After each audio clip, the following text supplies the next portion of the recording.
IVM.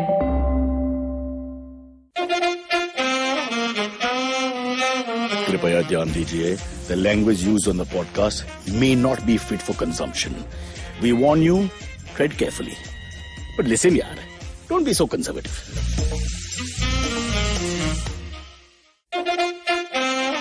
Alright, huge guest coming on, huge guest. Again, not to belittle the other guests, but some of them have really been not much. This is huge guest. But before I bring him in, a quick rant about my present position at age 49. I just realized that I forgot I remembered, which is now a new thing. Because my son left early in the morning and I gave him $500 and I spent the whole night thinking, remember to give him money for cab because the idiot never takes money and then calls from somewhere with all kinds of problems. And I gave him the money and then after 1 hour, I forgot whether I gave him the money and I kept calling him and he wouldn't answer the phone and I panicked that he hadn't taken the money. Why is this happening? How can this happen to someone that you forget you remember? This is horrible.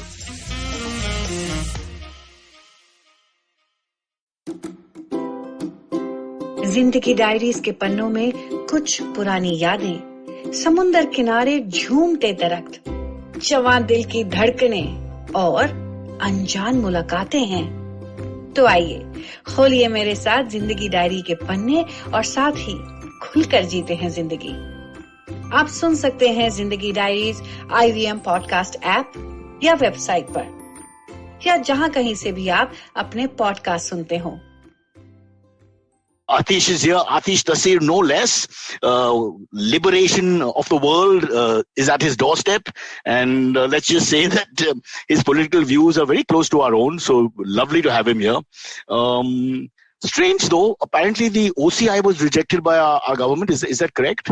It wasn't rejected. It was taken away. Like you've been a naughty boy, say in the corner, give me your certificate. I mean, pretty much, and followed by blacklisting and a very clear message from the Indian government to say, like, no protests, no articles, and maybe we'll let you back in. You know, it's not we can be confused about where we stand. They're very clear. Right. So we are a democracy, just to put it out there, and this is part of neo-democratic politics, where you stop dissent of any kind, and rightly so. No pun intended when I say rightly so. But I just want to know, on the face of it, is it because your dad was Pakistani? Is that the reason given? And isn't that a racist sort of reason? No, in that, they're absolutely right. My father was Pakistani, but, I didn't meet my father till I was 21 years old. I grew up in India with my Indian mother. And as far as we were concerned, that was how we applied for the PIO and everything thereafter. And, I've met my father about half a dozen times in my entire life. And this was very clear to the Indian government, and it was something that I wrote about. It was something that I was very vocal about. There was never any confusion. Ram Madhav of the BJP, read Stranger to History back and forth and loved it and couldn't have been more sort of supportive. What are you saying? And I promise you, and it wasn't till that moment with the Time magazine cover and the election, and suddenly it was like, no, I'm very sorry, you're Pakistani. And not only are we going to do this, we're going to take away your right to be in India, but we're also going to blacklist you. So you can't even come as a normal tourist with a tourist visa. So it's serious. My mother's 70. You've seen what this year has been like with COVID and stuff like that. If I had an OCI, I would be able to come and see her. But I have to wait till she's able to come here. And when people are older, these things become very, very dicey. Yeah, but it sounds ridiculous because if you say you met your dad 6 times and Pakistan is the whole, problem with everything in terms of the Indian government's way of looking at things.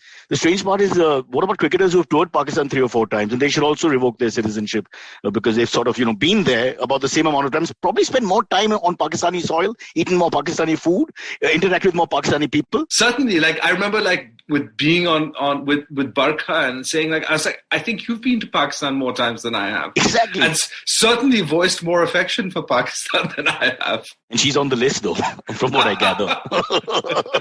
There are 2 or 3 lists. Hopefully, we're so small, nobody makes... in fact, we're waiting to be on the list just so that we can be a somebody one day. Well, the nice thing with these guys is that no one is ever too small. Whether you're Munawar Farooqui... Oh, you're following that, are you? Whoever it is, they follow... They find everyone. Every little Facebook post. No one is too small to be ignored by this government. Why is it that we don't have a better sense of humor about everything, especially for people in power? I have a theory it's more the sycophants than the actual people. We have this chamchagiri, chelagiri sort of business that goes on, and they try to please the master. Sorry? But Cyrus, that's at the heart of the fascist enterprise is the lack of a sense of humor. So when the English were taking on Hitler, what they always thought was on their side was laughter. Hitler, he's only got one ball. Big ball. Hitler had 2 but very small. Exactly. That was not just a joke. That was a calculated strategy. Because fascists hate laughter. Yeah. Is that true? Wow, that's fabulous. So you don't have a sense of humor. The chances of you being more right-wing than the next guy go up immediately. Humorlessness for sure. I mean, and you see it with the Wahhabis too. They hate that. Like the minute that kind of laughter that's irreverent kicks up, they feel more threatened than almost by anything else, I would say. Wow. So it's worse being a stand-up comedian in, let's say, a Wahhabi area of the world than it is a farmer in India right now. Don't you feel the heat? Yeah. Okay. Just out there, I'm not laughing at Atish's reference. I have a lot of love and respect for all the good work being done in terms of bridges and coastal roads and the fact that people who spit may 1 out of a million be caught and given a fine. So there's all good things to look at. Atish, let's talk about you quickly because then we'll get into philosophical banter, and I'm sure that'll have no end to it, and without alcohol that is wrong.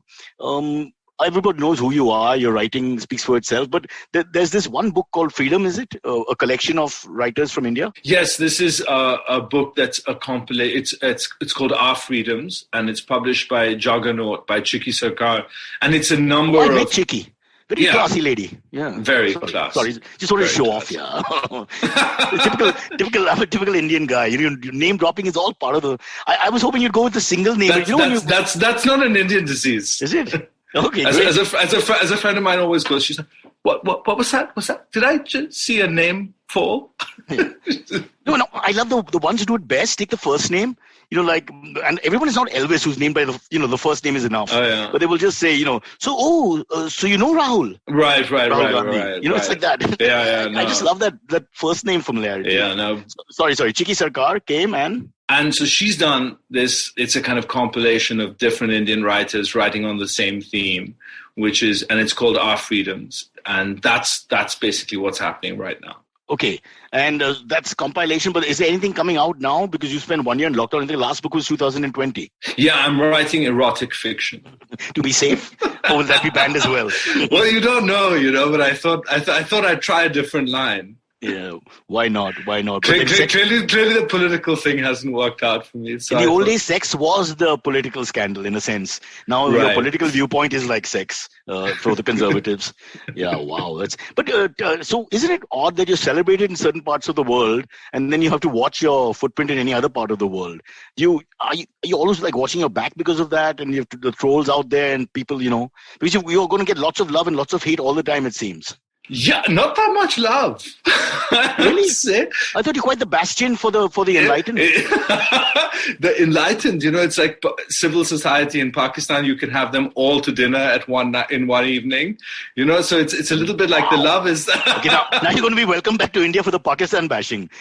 No, but it's true. The love is it's nice to have a little bit of it, but when you bring out the sort of legions that we're capable of in India, like it's definitely like I would say hate is about here and love is like right down there. But yeah, thank you for saying that anyway. No, I think let me just praise you for a second. I know you wouldn't like that and probably put the camera off for a minute. But the fact of the matter is you walk the walk, you talk the talk. Most of us, we like to go there, but then we back off at the right time because, for logistical reasons. And just the fact that at the end of the day, you don't put your money where your mouth is in terms of philosophy or conviction, etc. But you're one of those few people who just does.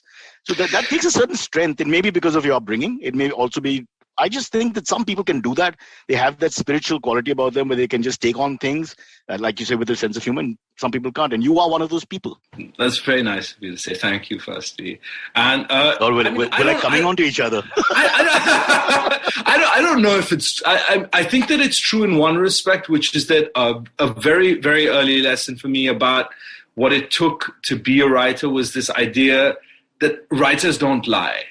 Like, it's somehow like I had a very close relationship with V.S. Naipaul. And one of the things that I admired most about him was that he was completely, supremely indifferent to being liked. And I thought it's a very difficult thing. All our conversations are based on some degree of lying, but with him, it was zero. So everything was an absolute base level of truth. And I don't know if I was able to inculcate that fully, but I thought, like, God, one should really try on that. That should be the benchmark. And I think that's, yeah.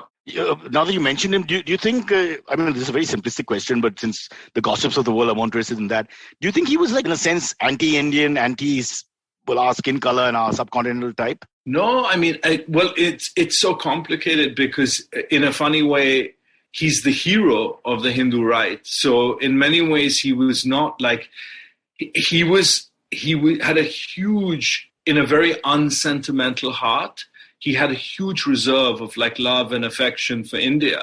And in fact, it messed him up a lot. Like in other places, he could look very clearly, but in India, it would almost interfere with his clarity, was this affection for India. And it led him to think that, that the BJP would be good for India. And I think if he saw it now, and especially if he saw sort of the possibility of like someone like Yogi Adityanath ascending in India, he would be horrified.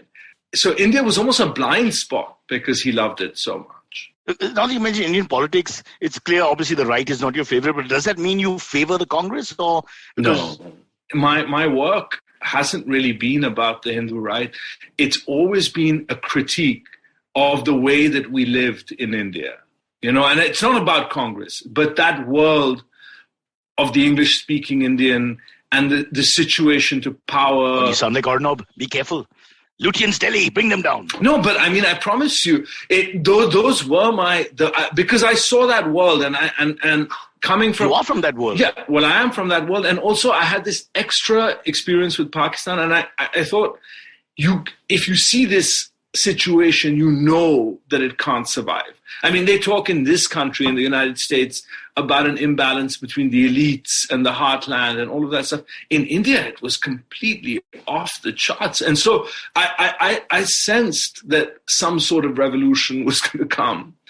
But it's not necessarily the case. In fact, it's very rarely the case that a bad situation is replaced by something better. Sometimes it can be replaced by something worse. And especially when there's... It's so cynical. I'm scared now. So what you're saying, these are good times. These could be good times. But well, exactly. In terms of disease as well, there might be a worse virus out there. Right. Well, wait till the chief minister of Uttar Pradesh becomes our prime minister. It's true, no? Fashion will change. Do you have one? Ooh, a gown? I do for stage. In fuchsia. I may have to come and live with you in New York. I hope that painting is valuable because I eat a lot. It's a Salman tour. There you go. All right. Always sophistication. See the Lutyens Delhi background. You can't escape that. So it's almost like cannibalism, isn't it, from one point of view? But coming back, so where do you think we stand in the world now, before I let the others in terms of, we've got Joseph Biden Jr. Firstly, why is he junior at age 96? But anyway, that makes no sense. But everybody thinks that that's going to happen. Trump disappears and the world starts the right-wing movement becomes less, which was happening across Europe and other places as well as here. So do you think that that's a symbolic change, or we're just expecting too much? Look, if you think of the fact that whatever this energy is that's like ranging through the world, that's like throwing up Bolsonaros and Erdogans and Modis and all of this stuff and Trump, if you think of this energy as like some kind of global phenomenon, part of a global experience and a reaction to that experience, the fact in this country, which whatever you say about it has been a kind of beacon of democracy, the fact that it came here and that the system held and that this energy was in some ways like defeated, and there was another sort of response in the figure of Joe Biden, that the press held, that the judiciary held, that those things, I feel like the symbolic power of that, of reckoning with this thing and at the same time not being completely defeated by it, I think that it will have a huge effect because, you know, in the past, we thought, oh, these are our problems. These, you know, we don't see the kind of scenes that, but when on January 6th, the world looked at America. In the figure of Trump, the world looked at America and they thought, like, you're not that different. Yeah. You know, you have some of the similar. And so for America to contend with this and to move past it, I think will have a huge atmospheric effect on the world. It's not to say that like suddenly, you know, we're going to wake up in some kind of utopia, but absolutely, this is like the crucible of certain kinds of democratic concerns, democratic fights. And the fact that that fight is moving into a new act, and what will is going to matter. Sorry, Atish, what will all your comedians do back home in America? 75% of the material was Donald Trump. Biden, you got one or two jokes. It's not just comedians, intellectuals, journalists. I mean, the whole lot of us. I mean, everyone's out of work in terms of material. Oh God. A vacuum has been created. Yeah. Let's just come back to India for a second because I just want to understand. I just take the other viewpoint. Many people feel, because BJP at least is powerful and cohesive to some extent and strong, that we have some sort of control and some sort of discipline in the country. If that was to go and we have this amalgamation of different parties coming together in a hung parliament, what have you, that might really be difficult for us to hold the entire fabric of society that binds us. So in a sense, do you think what you said earlier about worse things could come if there was no one powerful entity in a country like this? Well, the problem right now has been the fact that like the political system normally in a democracy, there should be a kind of creative tension between the two sides. So fine, the BJP wins. Let's say after that first defeat, a lot of parties, the Tory party, the Republican party, big famous parties from 200 years histories, they go away, they nurse their wounds, and then they respond. They don't come back with the same thing. They don't say, oh, by the way, we have an idea. Here's Hillary Clinton again. Oh, by the way, we have an idea. You drop players and replace them. Yeah, you move, you change. And the stasis on the other side is a big problem for us. I feel like that creative engagement with the triumph of the BJP either hasn't been allowed to happen or like the channels are blocked. You know, that maybe it is happening on the street in India. Because one of the things that I've been feeling for a while is that these protests that we're seeing, yes, they have something to do with policy. Yes, they have some, but what I'm feeling is much, much more like a deeper, abstract sense of disappointment coming up in the form of protest again and again. And that to me is like basically the political system is not able to absorb what's happening on the street. So you think the resentment runs deep and we're only seeing the surface of one thing, which is not exposing the actual truth of the holistic nature of whatever anger that we have. Right. Normally this anger gets channeled into the political system and you throw up somebody and you like have a leader and you have people winning. All of those things, those channels should be unblocked but you have the figure of Rahul Gandhi, a static figure. You can't fire through that way, so hence we take to the streets. Right, it's spilling out into the streets. So it's quite complicated what's going on. But I think that it's not working as it should. I sorry to interrupt. I do get your point. You're pointedly asking me here and now to make my case as a leader, to stand up for the oppressed, and to perhaps one day be prime minister of a combination of 4 to 5 countries. India won't be enough for my ego. I just need to look left, right? Outsource your pain. Yeah. You'd be like the old Cyrus, Cyrus the Great. The Great, yeah. He had a little more territory than me, that's for sure. Okay, one last question, then we'll take a break and get the other guys in. Atish, how do I ask you without sounding rude? Who are you? Because, is that just a dead entity of who one is? Are you Indian? Are you Pakistani? Are you Canadian, British? Are you, who are you? Or does it not matter?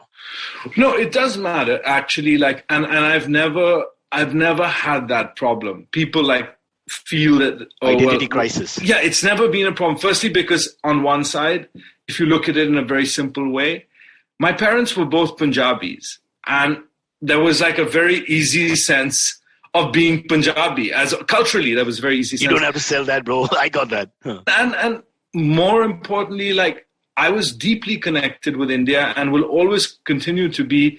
But I very much believe that it's like that whatever happens politically, that culturally, it's a place that doesn't have room for me anymore. That isn't like a place where I could like live or feel welcome or be part of. Even with a change of government and perhaps. Well, I'm just worried, Cyrus, that this thing that's been unleashed is so visceral that I just don't know if like there's a world in which like I would ever be able to fit back in. And so, yes, I mean, I think of America as an adoptive home, as a place that I've had to come under certain situations. But it also means that like that sort of India historically, culturally is kind of free to me now. Like I'm able to like no pressure. Have it as my, this is an immigrant country. Everybody here has the American passport and they have a country that they came from. And that country for me will always be India. But I don't feel that the Republic of India in this present moment is like quite apart from the fact that I can't physically go there. I don't think like on a cultural level that there's room for me there. And it's and maybe I'm wrong, but there's just, I feel an animosity that's more than anything I've ever felt before. And beyond the government, you're saying that there's just enough right-wing, anti-liberal people out there who the government facilitated it, but it's much, much deeper than that. And they wouldn't get the votes. One doesn't want to sort of spoil one's life by trying to fit into a place that doesn't really want you. So it's very clear to me that like I'll live whatever life I can cobble together here. You're in New York. It's not so bad. No, it's wonderful, but this was not my plan. I went to college in America and I had a very clear direction. I was going back to India to be an Indian writer, to devote myself to Indian language, to Sanskrit, to all of these things. Like these were my concerns. Can't you write one pro-government book for a couple of volumes and boom, and then go back to being who you are? That should suffice. It's not that simple. Well, I can recommend books from the past. You can just copy them, change a few words, correct the English. There's a couple in German that come to mind. Yeah, it's not that simple. So yeah, this change is something, and it may not like. I think Muslims are at the rough end of it, but as you sort of start to open it out, you find that Sikhs are at the rough end of it. That English-speaking Indians are at the rough end of it. Yeah. Probably Parsis are at the rough end of it. Like it doesn't look like a world that is inclusive enough. Well, we always felt in the past that India hung together on the fact that there were all these components and they were locked together in this kind of harmony, in a disharmony, and suddenly that idea of India doesn't really, like, nobody believes it anymore. Everyone believes in their heart of hearts, hey, 80% Hindu, it's a Hindu country like the rest. Everyone else can fuck off, basically, and I think you can't fight that. But you can argue you're 50% Hindu. You can have two, this is my thing, this is my thing. I think. But the Sikhs are not Hindus now. Oh, okay, but No, it's true. All right, fair enough. Okay, let's not start another debate, man. All kinds of people will come after us. Just one last thing, not to be insensitive, but could you come to Nepal and then just put your foot across into Indian border and sort of say hi to your friends? And not unless I wanted to lose my foot. Oh my God, it's that bad. All right, Big Brother's watching you. We'll take a quick break. Lots more to talk about with Atish when we come back in a few seconds. We also have Silvery, young man from Powai with strong liberal views, and Amit Doshi, the man, well, he should be in Parliament from all accounts. In a minute.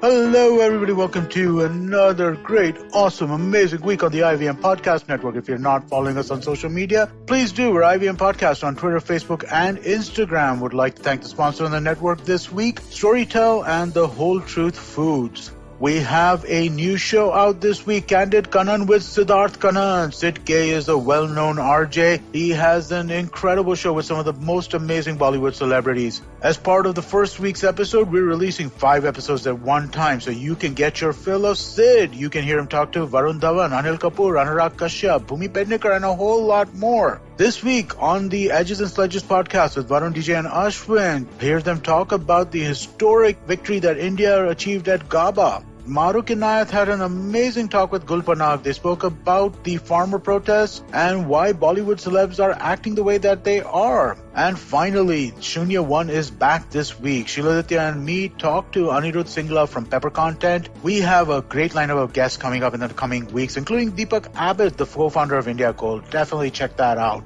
And with that, let me get you back to your show. Follow me at Instagram and Twitter on Bored Brocha. I'm so bored, I need your help. I need your love. I need your touch. Okay, just follow me. Okay, back again. Republic Day, big day for India and Australia. Just for a huge series, by the way. India 1-2-1. Not to be jingoistic. Just can't stop myself. Amit has joined us. Atish is drinking away. I don't know what it is. We'll have to check. Just a little sparkling water. Is it? Only water at 10:30 on a Saturday night. Okay, it's a little sparkling water and tequila. The loneliness of a writer during lockdown. Hey, do you guys get to party at all in New York? What's the situation now? It's not bad, you know. You can't be at a big party, but there are restaurants and there's a little bit of life still. So you could go out and hang out with people. It's not like you have to be alone. You couldn't be in a big crowded room. For sure. That's not happening. Oh, is that because you're Indian and they're racist about it? Like, no Indians here! Although that's gone. We got a new guy now. You got the new guy. Right. Hopefully that's gone. Yeah. All right. Amit? Yes. Atish is all yours. So actually, I just wanted to ask you, just based on the last little bit that you were talking about, right? When you say you don't feel welcome in India, what do you think changes that? If we think about how fast the world has flipped in some ways to the right, would it flip back in the other direction? Could it flip back that quickly? Brexit was not a thing that anybody would have considered 10 years ago, right? Yeah, but these were in the societies that we're talking about, whether it's the United States or England, the balance is far more equal. Yeah. You know, you're talking about a gap of 1%, basically, even in places like the South. Whereas in India, I think it's about 80-20. Is it? Maybe so 85. Really I don't know. Is that true? Is that the way they project through media? The BJP won 35% of the vote. No, but I mean, Hitler won 35% of the vote. It's not the percent of the vote that concerns me. It's when you feel that, when you see the atmosphere as far as whether it's protests, whether it's stuff like that. I don't sense that Mr. Modi's hold on the Indian electorate has really been profoundly shaken yet. Mm-hmm. And more than that, if it is shaken, I think it's more to do with certain disappointments with policy. On the cultural agenda, I don't see an enormous pushback. I don't see the kind of pushback that I saw here when Trump was really sort of rattling the cage. And you saw the press, the judiciary, you saw one after the other, the institutions and ordinary people really push. And people who worked for him. Yeah, people who work from all sorts of, and so I feel that cultural fight that the BJP has unleashed, that they've been sort of victorious, actually. But you take a figure I know these are arbit figures, but you're saying 80% non-liberal India, the great country which allows for everybody to mix. We have no real oppressive tendencies on the outside, at least for all these years? Yeah. Okay. But do you think there's institutional change, or rather, do you think that the institutions in India you're right, the pushback came from institutionally, right, in the US. Do you think that is that we don't have those at all over here? I know they're not as strong. I see capitulation completely in the judiciary. Mm-hmm. I see capitulation completely. Our opposition, as it used to be, has completely collapsed. I see incredible capitulation in the press.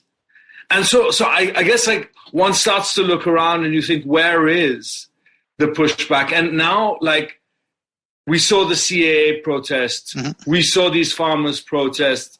And I think that this is disappointment because, he hasn't delivered.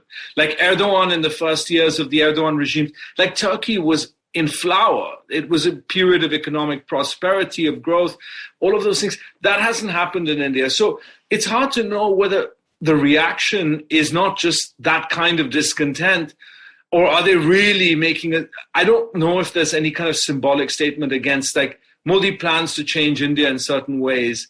Is India willing to defend that idea of India that we had, or was that so exalted an idea that it never really had roots among people? Or are we just sycophants who just like powerful personalities and just like to bend over all the time? I disagree with that to an extent, right? Because I think that when you're talking about some of these, so the English-speaking divide that you were speaking about, right? The right. Absolute elite versus the mass this, right? I mean, like that I think plays into this to a great extent, right? Because I think a lot of the folks that you'd be looking at to kind of have these kinds of pushbacks are pushing back. It is people who are like whom? From on the liberal side, on the media side. Maybe it's just the people who I am reading. A few people on the internet, bro. If you look at the actual media is either muzzled or towing the line. I mean, we're told also from time to time. So, I mean, like, is the internet not the actual media? I mean, like... Well, it's scattered. It's a scattered performance. So I think what he's saying is there's no big movement which you can see, which is fighting from both sides, opposing forces, almost equal like in the West. And if that's not true, then we don't have a chance. Well, I don't know that that's the case, right? Because again, like, I don't think that you need such a mass medium. See, I mean, like, I'm trying to be a little optimistic here that change is possible. And like, because it's not a great situation the way it is right now, right? Yeah. But what are the things that can lead to that positive change, right? And I mean, like, how do we make it so that people are comfortable? Well, I'll tell you something. One of the main reasons and that I actually rather supported Modi in 2014 was that I thought if you bring economic prosperity in a serious way, if you bring enough people over the line, as let's say a country like China to some extent has, you create the conditions of a middle class that is by default going to eventually push back against you. But when you create hope the way that he did in 2014, and you don't deliver, you leave a massive amount of very young, angry men at the disposal of an ugly ideology, of an ugly... That's the world in which bad ideas take hold. And people don't have enough... They don't have enough to lose to defend, like, a certain way of being. It's in the creation of that kind of class that Sorry, I'd just like to quickly note for the record that you supported Narendra Modi 2014. Dear BJP, please return OCI, as you've proven that you gave your vote to. I didn't support him in this. I didn't support him in this unequivocal way. I really didn't. But I had hopes of what he might do, and I had fresh fears. Wind, a fresh breeze. Yeah, and I'm not going to like. I feel incredibly like wrong about that. I think of it as one of the great mistakes of my life, and political situations are binaries. You vote either here or you vote there, and I thought maybe something good would come of this. It didn't, and what can I say? While we're at it, your predictions for 2023. I'd love to play it for you. I have a bet. 24, huh? I have a bet that I made with my mother in 2017, and the bet had two clauses. One was I said Modi will come back with a bigger majority than he had in 2014. She's like, "You're a fool. You don't know anything." And I said the other thing that I fear more than anything is that his heir or successor will be Yogi Adityanath. And she said, "You're bonkers." So one part of that bet has already been won, and I fear very much that will be put forward. I think if you do you not think that a figure like Yogi, like Modi, at least has this patina of like, you know, I'm somewhat business friendly. I'm like, relatively, you know, more liberal than no, not liberal at all. But you know, I'm trying to Atmanirbhar. Yeah. I'm trying to increase the, you know, the economic situation. At least he kind of like, you know, plays to that to a certain extent, right? Adityanath is just straight up like, you know, I mean, like over there, that's just like straight up Hindu supremacy, right? So, I mean, like, I feel like, I know a number of people who are BJP supporters right now, but Yogi Adityanath would be a bridge too far for them. But then I also feel, Atish, Namo has a lot of people following him with a certain rock star image, whether you like it or not. But I don't know if that's pan-India for Yogi. Well, let's see. It wasn't for Modi for a long time. Correct. It wasn't either. Like that was developed very quickly, and it took hold. And I just sense that there's like an underground, like in every poll of chief ministers, he comes out like yards ahead. And there's something about the way that he's been positioned, the vigorousness, the muscularity. There's something that's like. That really frightens me about that man, and that like he's far more visible than most of the others. Yeah, you're absolutely right. He's always in the news for some reason. Yeah, okay, this is the most depressing podcast ever. I need to drink. Bartender, 2 please. I remember a few episodes back, Amit had made this point, and I keep going back to thinking about that. It is that who will be the successor? It can be one of two people who are so prominent right now, either the reporter or the yogi. And a reporter, which is like the journalist or the yogi. He can't. No. He is playing politics only. No, what else is he doing? He plays his role, but I don't see him. No. He's playing politics. When he came out of jail, he had a rally. He thought he was Che Guevara for 5 minutes there. He was. Are you talking about Arnav? Yeah, we're talking about the one and only, the greatest man ever. No, he can't be. Being a politician in India is still a serious business. You know? It's not. Yeah. I don't know about that. I mean, like Narendra Modi is in many ways a creation of, or it's not a creation, right? I mean, like he is who he is, but at the same time, there is a media savviness that has driven his entire thing, right? His entire ability to kind of capture the imagination the way that he has been able to is driven by a media savviness, right? And I think that as we get... but Atish's point is 2014, all that made sense. That push was good. The advertising was good. The image makeover was good. But how did he come back in 2019 if there was no deliverance in terms of prosperity, a shift commercially, or just a happiness quotient not going up? But he still came back because he was still the rock star, right? I mean, like as you were saying, he is a rock star. That he is the celebrity prime minister at this point, right? And I think that he wasn't that happened very quickly, and it wasn't something that like there were moments in the lead up to the campaign where you could be in Delhi, and Delhi's always the place. If you ever want to get the wrong political idea, just go and spend some time in Delhi, because they'll always, and among intellectuals in Delhi, it was ludicrous because he seemed a provincial politician. He seemed like tainted in many ways. Divisive. And you had to really go out of Delhi to feel what a kind of like chord he was touching with people. Have you all seen the movie Idiocracy? Yes. No, I haven't. Luke Wilson. The guy from Brooklyn Nine-Nine, the sergeant, he plays the president in that movie. Oh, yeah. He plays President Camacho. He is basically a pro wrestler president 50 years in the future. Yeah. Right? And Terry Crews. Terry Crews. Terry Crews. Yeah. So I think there is kind of I feel like that's what's happening to an extent, right? I mean, like the figures that we're seeing who are becoming these kind of huge, usually populist figures, right? Whether it's Donald Trump, Narendra Modi, all of them seem to be kind of moving like this. And it feels like Arnab is the kind of natural progression from there.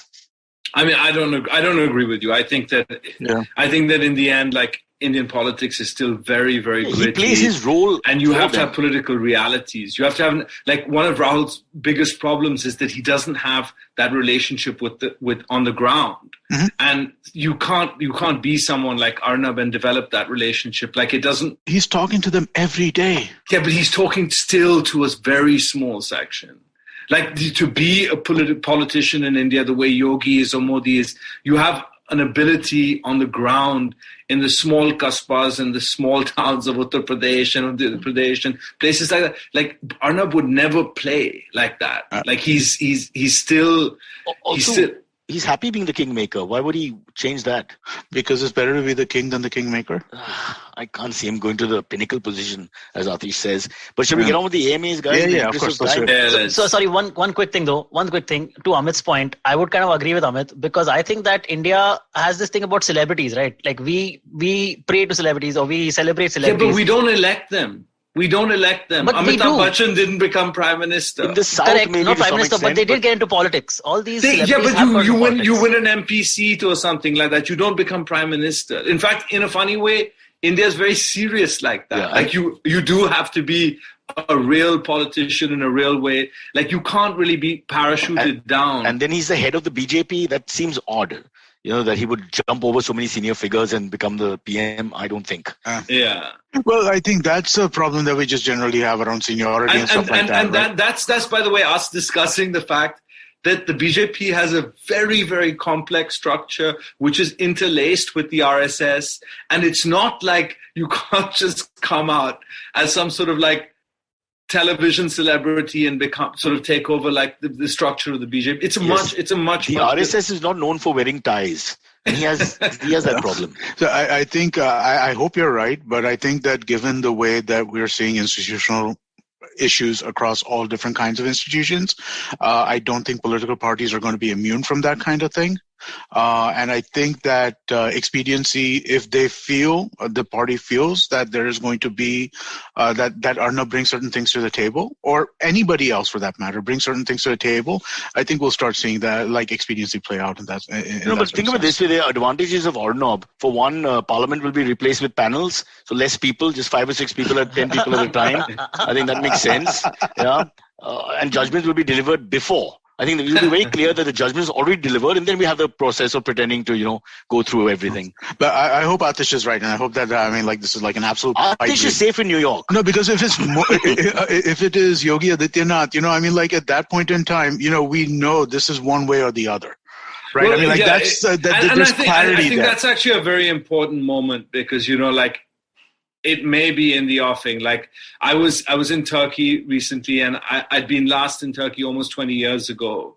And it's quite astonishing to see what was at that point still a very vibrant society have 20 years of that kind of leader. And if you're like a young person in India right now, you have to sort of make up your mind, because it's very difficult. It's difficult to begin again elsewhere. It's difficult to get out. Mm-hmm. It's difficult to do any of these things.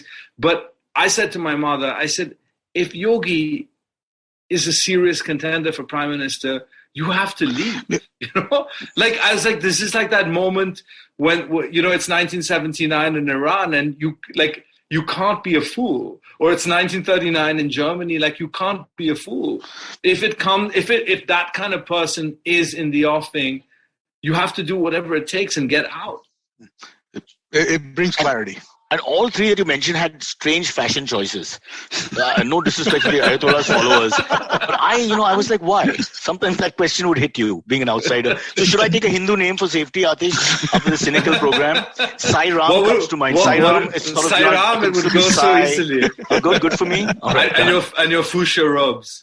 Yeah, no, that's fine. I don't mind that. It's just that they stick to one color, and after some time it looks there's no imagination. I think you have to mix it up a little bit. That would be fair. What do you think, Amit? Amit is perplexed. He doesn't want to spoil his serious mood with stupid conversation. Sairam Bharucha is good, man. Sairam is good. It should be Sairam Bharucha, right? The Gujaratification. But that anyway happen. You should get the full list. So if a non-English Anglophile person talks, they'll say Bharucha anyway. Yeah. That's okay. You can't. It's like Bombay, Mumbai, Bombay. And North Indians actually say Bombay, which is Bur beginning and Bai second. If you actually notice when you take it in Hindi and other languages, but it's very complex. If you want to discuss that, I had a philosophy where you name everything after numbers, so nobody's angry. There's no question of anything. It's just numbers. It's like sector 16, 22, 33. That's the way to go. Right. Madras is just 4. Why did you? We left the South alone throughout this conversation, and you had to go one blow, divide more people. All right, AMAs, quickly, guys. We're running out of time. Atish has to sleep or have a visitor over. It's a Saturday night, and he's in America. They're allowed. I'm a married man, for God's sakes. More reason to have one. How liberal are you? Sounding a little right wing to me. I'm married. Stay with a wife. I'm just a bourgeois conservative who fell afoul of the BJP. Camera changes you. No, but if you were sort of even marginally pro PM Modi in 2014, the right to the OCI has to be given to you. Because you voted once. It nullifies your not so good image with them from, say, 18-19 onwards. I think it's like one all in football terms. But you can't back. I'll work on that. I've already made a call. I'll have you go to go and petition Amit Shah on my behalf. Sairam. My name is Sairam. Okay, AMA Silvery. Right. Yeah. This first one comes in from Viral Podar. He asks... Actually, we have two similar questions, so I'll just say both of them. First one is by Viral Podar. He says, "Hi, Cyrus and guests. A very happy Republic Day to you and your team. As a kid, I used to get up early in the morning every 26 January to watch the Republic Day parade on TV. It used to be a whole event with the family. We used to have samosas, dahi vadas for breakfast. It used to be a great time to bond with parents and siblings. What about you guys? Did you all do? But there's a simple reason for that. There was no OTT. Okay." So, I no disrespect, you know what I mean. Sometimes, choice is choice. For me, my problem with Republic Day, I have a slight problem with all our big days, is that why is there no alcohol served when you're celebrating? I cannot understand this correlation, this disrespect, because then if you're finding it disrespectful, there should be no alcohol. But everywhere, in every culture across the world, including some strong right-wing ones, they celebrate with drinks. It'll be like, today is Thanksgiving or today is America Day or whatever, and they go berserk and you have more drunks in lockup. But here, it's like no drinking. So it's almost like it's a punishment. So that effect on the young is really strange because they're, it's a great day, it's a holiday. India was a republic, we are democratic people. And then, but lassi. I mean, I like lassi, but how many? 5, 6? At a wild party? No. So we've got to redress that. That's one of the reasons why I haven't voted for anyone yet. My 3-4 points, including South Bombay parking and this, have to be addressed. Also, women with fat arms wearing, ganjis. What's with that? Why do they do that? That's so mean. You can't pick on Yogi for his fashion when our own people in Walkeshwar do these things. Amit, please. Will somebody like to answer that question? So I never liked parades. I find them boring. But Atish, you grew up in Delhi. Did you go for the live ones or ever? No. I kind of like had it going on in the background and I was in the neighborhood, so it was a bit of a nuisance to some extent. But it was, but I'm all for it. I mean, I think it's that stuff, especially in the old days, it's rousing. It makes you feel kind of love of country. You sort of, I don't mind. I mean, I have no objections. Well, that and standing room. When you go to see these things, they should have more chairs. Because they're long functions. Indians can't do short functions. We never do like a 12-minute Joe Biden, I'm president, Trump's gone, good night, everybody go home. For us, it'll be item numbers. But now that we're talking about Republic Day, I have to tell you a great story. So my mother as a young reporter, met Jackie Kennedy, who was the guest for Republic Day.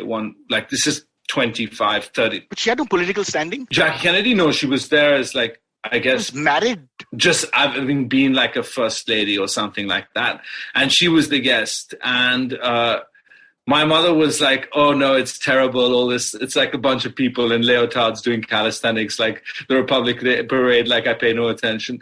And then, just without thinking, like it's that kind of nervous thing, she said, "The only reason I go, Mrs. Gandhi was Prime Minister." Was she said in case she gets shot. Aye. And suddenly she realized who she'd said it to. Oh. And my mother said like Jackie Kennedy could not have been more gracious to make her realize that she had committed the faux pas to basically...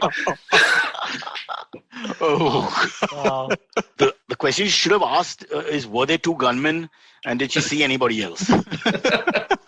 That's a controversy which can never die, huh, Amit? No grassy knoll on the Central Vista. Well, there's yeah, I'm not really a believer in that either. You think the case is closed, Atish? I don't.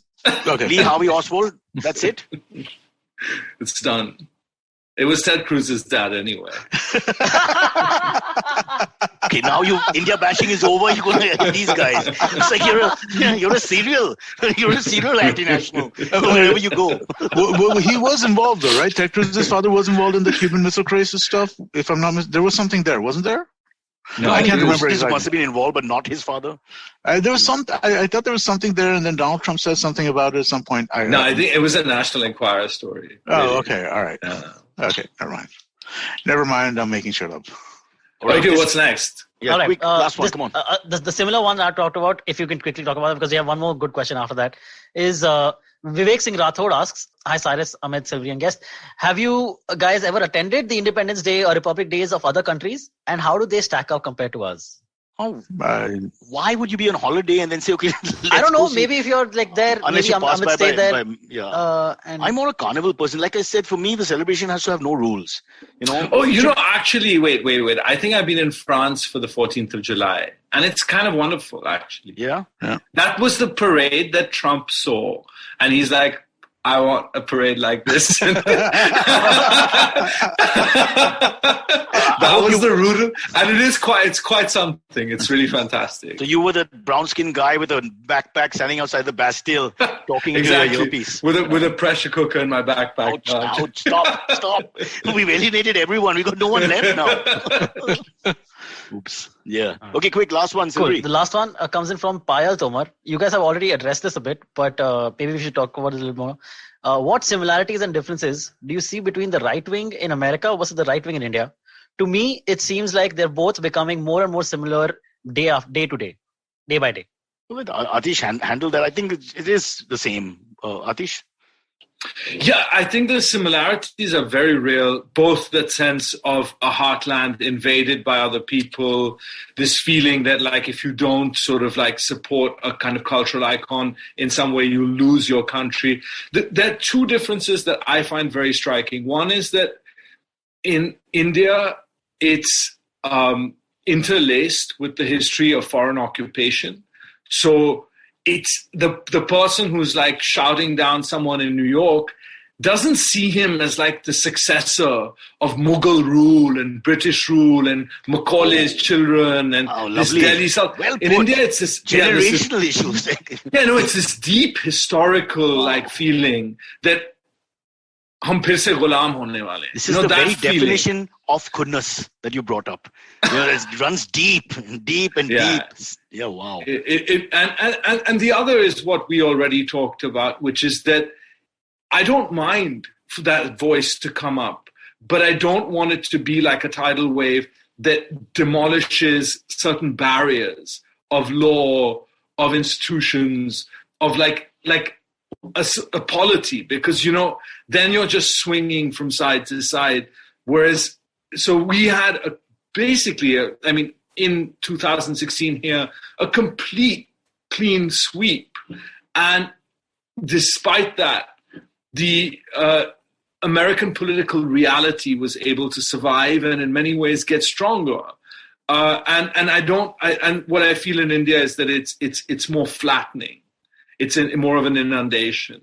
There's one difference, I think, although maybe wrong. In India, the right wing, we have more vegetarians and left wing has more non-vegetarians. While in America, it's reverse. It's the right wing who go out hunting and eat more meat, and the vegan movement is left. I have a super left-wing friend who's always like screaming at me about being vegetarian. And I always tell him as like one of the things that's really spoiled it for me is the fact that it's like in India, it's almost like a fascistic cause. And he's like, yeah, no, I don't know what to do with that. But it's true. It's like yeah. I think one parallel that I would see right between the two is also like, the development of these right-wing echo chambers. So like in terms of media coverage, where in the US, Fox News, OAN, Newsmax, etc. In India, your Republic is the clear winner, but also Times Now and, on the English side and on the Hindi side. Oh, Hindi almost all, huh? Almost all of the channels, yeah. Exactly, right? And I think that is something that I think is part of the reason why you're seeing this kind of rise to power as well, right? These kinds of these deep echo chambers. Yeah. All right. One last deep question as we say bye. It's a very long episode. People are already shooting themselves, to use a phrase. Adish, you're in America. You've been in the West for a long time in your life. What do they call you? What's the name? How do they must be shortening it, or you must be having some sort of pet name or shorter than Atish? So there's nothing like Ats or Atty. It's dying. Because it would be a tough name on the tongue, I would think. For them. They just go with Paki. Loved in India, loved in America, loved in Paris on National Day, loved in the South, in Madras, loved by veg, non-veg, loved by vegans. The one and only Atish Dase. Thank you so much for being on the show. Really great fun talking to you. I can't believe that you've been stopped from entering any country in the world. I think you should be allowed first amongst all. Thank you. It was great to speak to you. A lot of respect. And lovely painting. Yeah. Okay. All right. Speak soon. Cheers. Bye. See you guys. Ciao. Okay, catch us on any of the podcasting apps. Please, we beg you, we need you. Send us your questions on Twitter, on Cyrus Says In. Or you can email us, even if you're not female, on whatcyrussays@gmail.com. Want to learn something new and have a few minutes to spare? Well, then go for the Traveling Professor's Diary, where I, Siddharth Deshmukh, the Traveling Professor, will help you glean from all the insights that I've gained from wherever I've traveled, learned, taught, and repeated.